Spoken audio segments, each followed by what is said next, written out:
Hello, Louisiana region. I'm Salva Plaviama, your Disaster Workforce Engagement Manager. I'm super excited to launch the first session of the Hot Topics series, where we are doing deep dives every single week to talk about volunteer leadership and how we can best help mobilize our volunteers, uh, intentionally invest into their development, making sure that they're getting their full value about why they registered to volunteer with us in the first place. Today's session, we're going to be talking about our supervisors, how they're a partner for our volunteer leaders. They're intentionally there to support one another and getting into that mindset. I'll be our speaker today, but for future sessions, we have a lineup of guest speakers to talk about their best practices and experiences, both leading volunteers, being in Red Cross, and how we can support our volunteers. Before we get into that, I want to do a shout out of some major mission moments. Now, this is my goal is to do a shout out from the field within the past week that we are doing this. Uh, we launched this series a little bit late, 1 week behind. So this mission moment is actually from the previous week. That I want to give a shout out to one of our leaders, and that is Bree Quinlan. Back on weekend last, there was an apartment fire in Franklinton, Louisiana, out in the North Shore parishes. She got the call in the middle of the night, immediately started to get to work on getting her volunteers together, coordinating with Wayne DeLon, another outstanding volunteer leader who historically has a really strong presence of keeping his logistics teams notified, aware of what's going on. And within 2 hours, we were getting supplies out to a pre-designated shelter. The community had a safe place to retreat to. We got volunteers out there, and then when morning came the following day, there was a full volunteer-led team that was showing up at that shelter. And Bree was doing a great job in ensuring that everyone stayed aware about what was going on, feeding information to the teams, letting her know the shelter team know what's going to happen the next few days, recognizing when her team needed additional support with a feeding lead. We got Tommy Smith involved to help start organizing that. And just an overall outstanding teamwork on logistics and communication, giving that real-time situational awareness over everything that was happening in Franklinton. So while we didn't end up springing into a disaster relief operation, we kept the cost down to about $5,000, $6,000. It was that timely response, the work that she's doing in every day to communicate with the team, what Wayne does on having standard logistics meeting, keeping his team aware in the know that when disaster strikes, they were able to quickly get out into that field. So again, thank you, Bree, and the whole North Shore team. In fact, do we have Bree Quinlan on right now? I'm sorry to put you on the spot, but would you like to say words about that mission? Anything that you're in particular proud of? Thank you, Saba. Yeah, again, call out Wayne. He showed up in the middle of the night and backed a trailer into a high school in the dark, and we were able to help a shelter. All the residents were seniors. Many of them had special needs. So I'd also like to shout out our shelter workers who were able to support those special needs, including Versi Bingo and Peggy Morris and Joe Norton, um, among others. Thank Oh, you. yeah. Thank you, Bree. Uh, I'll remind this at the very end of our session today, but help me be aware about all the amazing things that everyone is doing out in the field. If you have a shout out that you would like to submit, please email me directly at salva.plaviama@redcross.org. I send out the weekly emails every Tuesday, so you can also just reply to one of those emails saying like, hey, I saw this happen, really want to shine a light onto it, and I'll put it in here for us to celebrate together. But moving on, I want another main point of this series is to see about our the heartbeat of our mission and all the people that are making up our teams. Right now, We have over 70% of our workforce engaged doing some sort of mission delivery work. So that is an incredible achievement. This is partially in due to massive call downs that our leadership was doing, checking in with volunteers and finding out how do they want to get involved, and people raising their hands left and right to say that I want to be on additional teams. In fact, just this morning we had a volunteer, Alan Ardwin, who reached out and said like, "Hey, Alan Ardwin is already pretty involved with DAT." Logistics, but he wants to get more involved and join the information planning team. So sent him over to Alan on how he can get involved doing planning work for Southwest Louisiana. Our oh, I should have updated this, but our hours continues to climb. We are now at 80% target to goal. So just in 1 week, last week we were at 76% to our goal, and this week we're at 80%. I want to shout out Brenda Hewlett, who helped capture all of the information we did for VCOM and the training that went out there. That ended up capturing over 500 hours in a single instant, and it took a long time to put in all of that time. Brenda, thank you so much for tackling that project and ensuring that our work is reflective of our hours are reflective of the great work that our volunteers are doing. Da, da, da, da. So with that being said, oh, sorry, one other thing that I want to talk about is our readiness goals. This actually also updated from last week. We are now at 279 positions. So again, this whole series is about the workforce, about the people that help make this mission happen. And are we focusing on the right areas to build up our teams? Right now, so this is 1 week behind, and in that 1 week, we jumped up to 279 of our positions filled. These are the credentials, the gaps that we are intentionally training our workforce to be able to deliver so that if something happens in Louisiana, we can immediately jump in and respond. So we are making huge strides towards success. Right now, I want to shout out that we've been focusing on sheltering throughout the year, and we have successfully got 84 people to be trained in sheltering, holding it as their primary gap of what they're willing to help out in their local areas. Right now, for the month of May, we're focusing in on feeding. As you can see, we're below 50%, about 45% of our way to goal for feeding leaders, and about a little under 75% to goal on our feeding team. So throughout the month of May, you're going to see onboarding academies that the focus topic is feeding. And then on May 20th, we're having a whole 6-hour feeding academy that is intentionally helping people get their feeding. Like if they're just new and interested in feeding, they can help get their service associate gap. Or if they've been part of feeding for a while and they want to become a feeding leader, there's sessions of getting them promoted to a supervisor as well. And then we're closing out that academy with a discussion of how can we work on our readiness goals, creating regional and chapter feeding plans, and how does that look? How do we support readiness activities during blue skies so that we are confident in our ability to respond during a disaster? So please keep a lookout for those on Volunteer Connection and along your disaster program leadership team. So today's topic is all about the supervisor as a partner mindset. The real big focus is that we don't just manage disaster scenes, we manage the people who respond to them.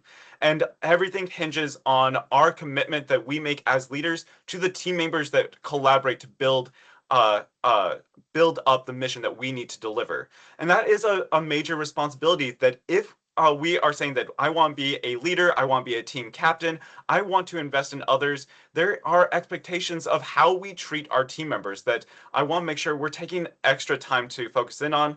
And there's so many resources available to you to ensure that you are successful that we're going to be diving into today. So first, I have a video that I'm going to share for all of us, and oh my gosh, I forgot to share sound. So 1 second, I'm going to stop sharing and reshare. This is actually a video that our national headquarters put together to help really emphasize this mindset of supervisors being a partner to all of the team members that respond up to them. Um,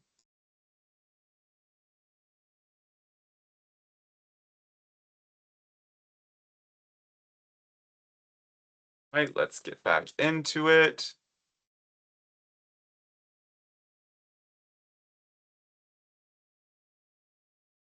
Do, do, do, do, do, do. This is where I need background music playing at all times for this. All right.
I love the video that National actually put out for this that really emphasizes how critical our volunteer supervisors in the Red Cross are, and it kind of does a great job at doing a good overview about everything that they're responsible for and how we mobilize our volunteers.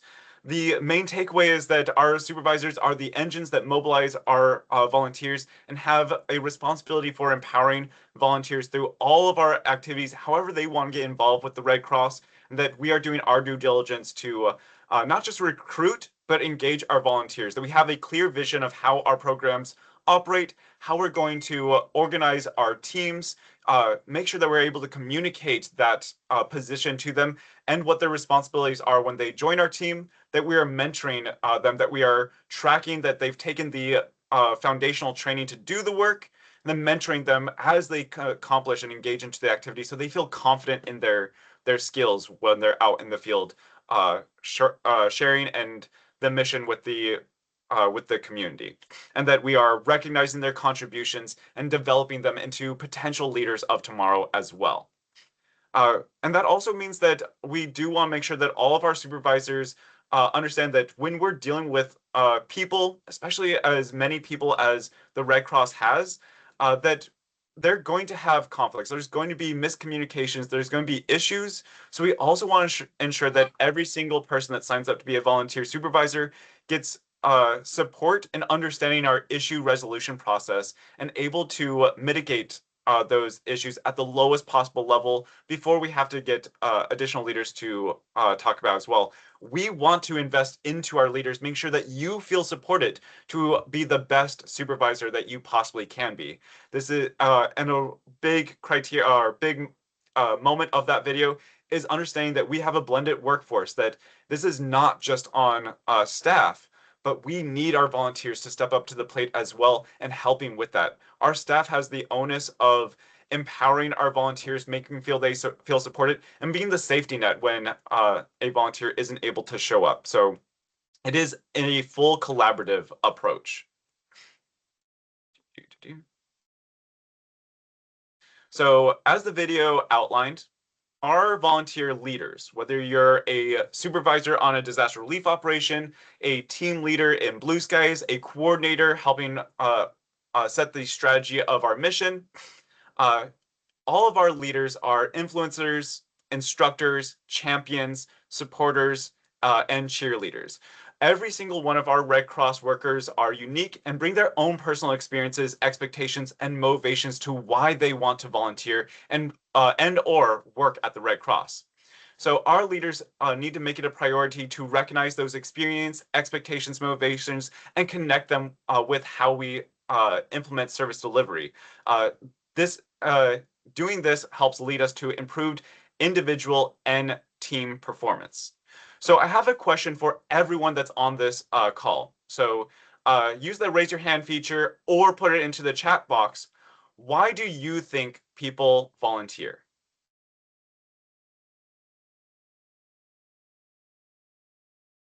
Each one of you are a leader. You've been having engaging conversations with your own volunteers. I'm sure you've heard why people have volunteered. I'm just asking you to share your experience. What have people told you? Community. Absolutely. Looking for other like-minded individuals, feeling like there's a social aspect of people out there to support, wanting to help, that humanitarian spirit. We are a humanitarian organization first and foremost, so they want to be able to help out their community.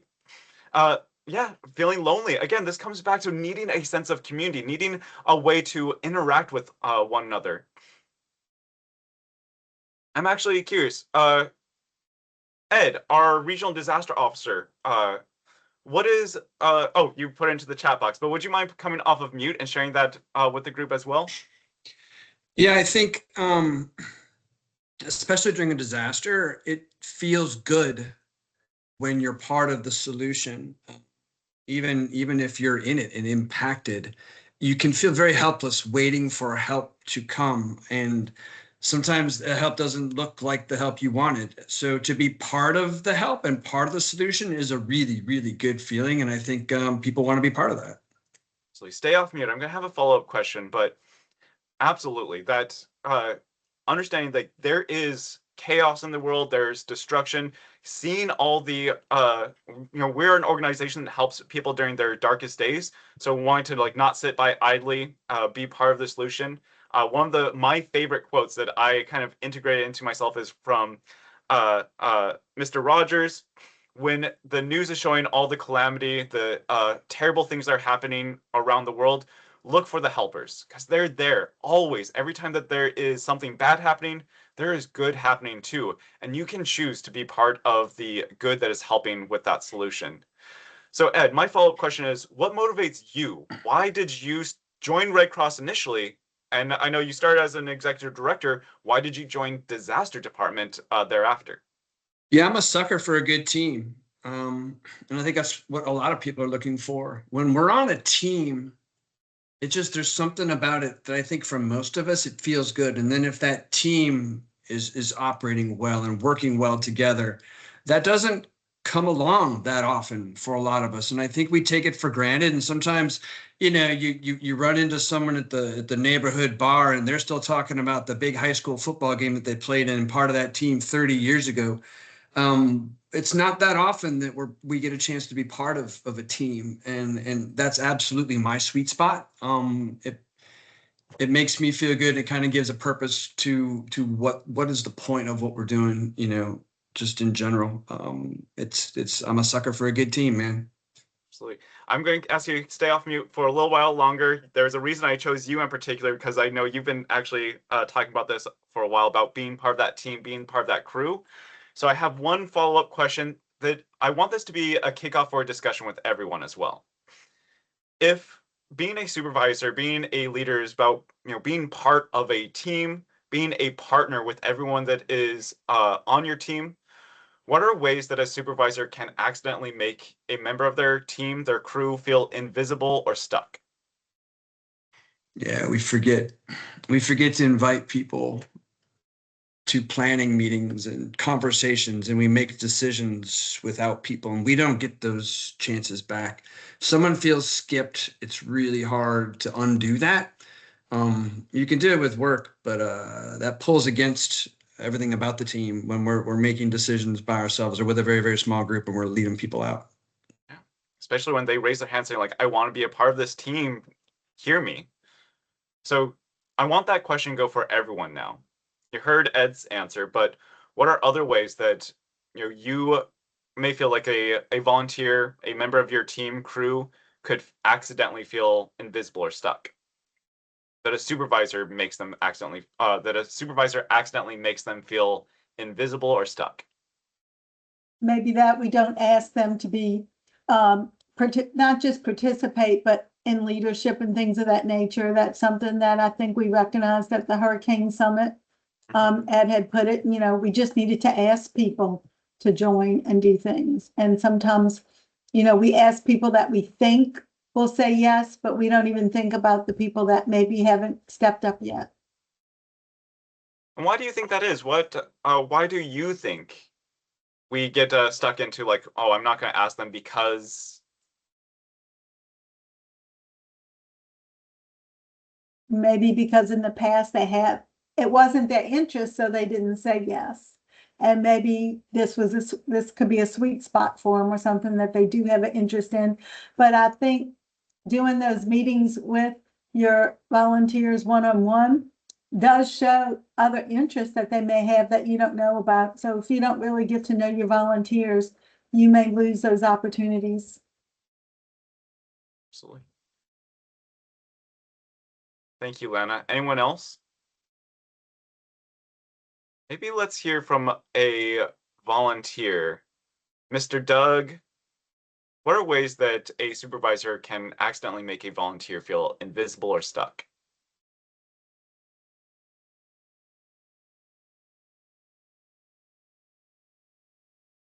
A lot of it's the communication. Can you hear me? Yeah, it's a little quiet, but we can hear you. Yeah. Communication, also recognition. Recognition. Yeah, feeling like you're doing all this work, and then is it even seen? Absolutely. Thank you, Mr. Doug. Staying in touch too. Maybe creative ways. Oh, that one's really quiet. Could you repeat that one? Staying in touch with the group, maybe possibly other ways Yeah. other than just emails, maybe a text message. Yeah, regular communication. Just knowing that you're here and that I haven't forgotten you. In the loop. In the loop. You said in the loop. Yep. Yeah. So how do we, what are some tasks that you as leaders can do to prevent those issues? Making sure people feel like they're not being skipped, to make sure that the work is being shared with them, that they know what the priorities are, that their work isn't being ignored, that they feel recognized for their contributions, that they know what's coming up for them. Tammy, what's something you hope to see more of to help prevent some of those issues? Well, one thing that I want to see is that they stress from the very top of Red Cross that we lead from the front, which means everybody does everything. And one of the things you can really can make people feel very unhappy is when supervisors kind of send all the grunt work down below and don't participate. Hmm. I mean, everybody does everything, and it's that's and I've seen that at every level. I mean, on big DRs, I've seen this happen, and it makes the workforce get very unhappy. Absolutely. No one's above the work. We are all shelter workers at the end of the day. If a disaster happens and we need to open up a shelter, every one of us better be willing to, if we are physically able, I know there's some accommodations, but if we are physically able, we should be willing to help out. And like none of us are above that. Yeah. The main point of this discussion is to see that your engagement or lack thereof is one of the primary factors in whether a volunteer is going to feel like you are a partner with them or if they're just a number. And we should always prioritize that every single person that raises their hand to volunteer are people first before numbers. I know we get bogged down by metrics, and it's hard to think about everything that we're supposed to be doing because this is that pressure comes down. But the main goal of making sure that we are a partner with our volunteers, we can share our concerns, but uh, let them know that we are a partner to help make it happen. The importance of appreciation, value, working together, both consciously and intentionally making plans of how we're going to integrate our volunteers and make sure they're informed, aware of the needs, and that we are seeing them is all about how we maintain strong partnership. And throughout this Hot Topic series, we're going to be diving into these topics in more depth to see how we can strengthen those skills. For now, I have a supervisor checklist. These are things that are recommendations from different uh, different organizations, nonprofits, but also in Volunteer Connection, we have checklists that you can utilize. Again, I want to emphasize on OneSource, there's a great toolkit called the Supervisor Playbook that has all of these. I'm hyperlinking them below. I will send out this PowerPoint deck slide to everyone that's in attendance. But this is just a snapshot, an example of activities that we can do based off of frequency to ensure that regular assigned tasks to see how we support our volunteers, deciding our goals so that we have a vision of how our program works, what needs to get done, and how we're going to accomplish it. So this can be as simple as the NRT targets coming up, the number of home fire responses we should get to, the number of promotions we want to support and get our volunteers to become leaders. What's our goal for schedule coverage? Maybe we break out a schedule, and like if I have starting off with 10% coverage, that's going to be good. We have some backup plans of how we're going to get volunteers if there's nobody signed up. But if we can start with 10%, then 50%, hopefully one day we'll have a schedule coverage of 100% all the time. And then organize the work, finding out what's going to work best for our teams, how we're going to notify them, track progress, manage our rosters, see who's active, who needs to be checked in with, communicating what habits am I forming to ensure that I'm sharing this information on a predictable schedule that our volunteers can look forward to, and recognizing their contributions. We do have milestone recognitions for all of our activities, but it's so much more than that. There's shout outs, impact reports. Doing an evaluation of performance is actually a way that you can recognize volunteers. One of our later sessions will dive more into contributions, but there's all sorts of checklists that you can look at to see how can I support our volunteers.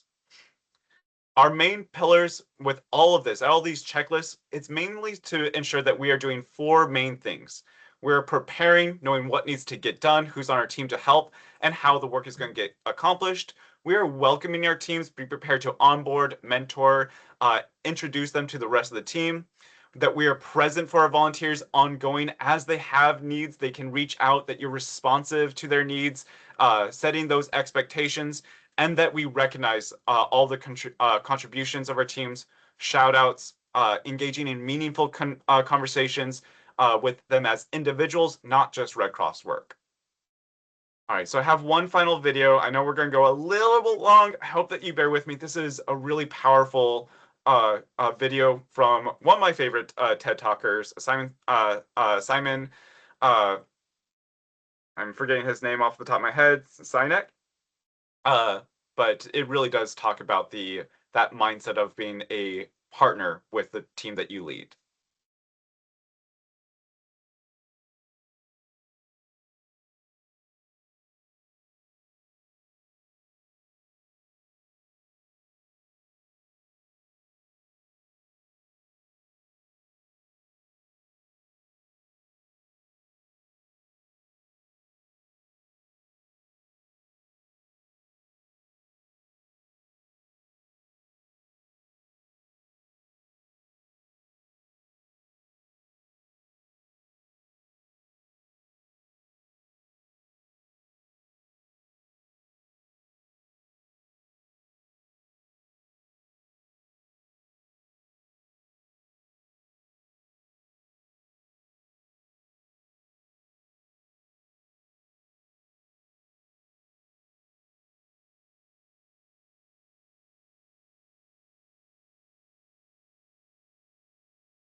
That service, that partnership is really what being a volunteer supervisor, investing into others is all about. So we're at the end of our presentation, but I have a call to action from all of you. And part of this is tongue in cheek, but I really do mean this. If there's a program that, or something, a team that you're leading, if there's something that has been challenging, take some time to outline the expectations of the volunteers that report to you. What do you really need from them, and how would they help you accomplish the mission? And how are you going to support them to ensure that they feel confident in supporting them? And ask them to join Hot Topics. Schedule volunteers. Make sure that you have a schedule of upcoming events and coverage to ensure that they're able to go out and do the mission delivery that you need them to, and then schedule them to attend Hot Topics. And finally, recognize. Love for everyone, again, to nominate one win from the field. Share them to me, salva.palaviama@redcross.org, and then recognize them for coming to Hot Topics tonight. Hopefully you can shout out for them next time as well. But that is everything to help get us kicked off for our Hot Topic series. Again, thank you so much for joining here, being a leader and investing into the volunteers that help make this mission happen, and always being ready, always being there. Thank you for leading our volunteers delivering the mission. Our next session is, again, Friday at 2 p.m. We're going to be joined by Donna Young and Curtis Bartell to talk about micro onboarding, the first 30 days, what happens when we get a referral and hand them over to you. Again, I'm Salva Pliviyama, and thank you for joining our Hot Topics session. Well done, Saba. Perfect topic to start us off.